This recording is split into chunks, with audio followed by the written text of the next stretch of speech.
ابھی کا لے لیتے ہیں، یہ انہوں نے کہا کہ اگر نماز میں ایک سے زائد غلطیاں ہو جائیں تو سجدہ سہو ایک ہوگا یا ایک سے زیادہ؟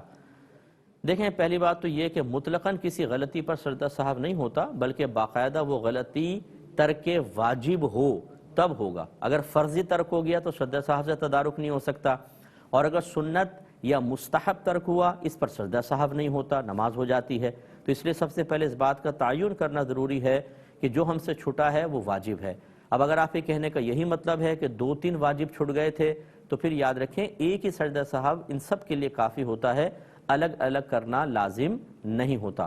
لیکن یہ ایک نماز کا حکم ہے، جیسے 4 فرض اس میں 3 آپ کے واجب چھٹ گئے تو ایک سجدہ سہو۔ ایسا نہیں ہے کہ آپ نے پہلے سنت پڑھی، یاد آیا اس میں ایک واجب رہ گیا تھا، اور پھر فرض پڑھے اس میں ایک واجب رہ گیا تھا، اب آپ نے نفل پڑھنا شروع کیا اس میں بھی ایک واجب رہ گیا تو آپ نے کہا ان تینوں کے لیے ایک سجدہ سہو۔ یہ نہیں ہوگا، یہ صرف اس واجب کے لیے ہوگا، ان دو کو وہ نمازیں واجب العیادہ ہوں گی، کیونکہ جب ترک واجب ہو جائے تو سجدہ سہو، اور سجدہ سہو نہیں کیا تو اس نمازوں کو دوبارہ پڑھنا واجب ہوتا ہے۔ تو یہ تفصیل تھوڑا سا آپ ذہن میں رکھیں۔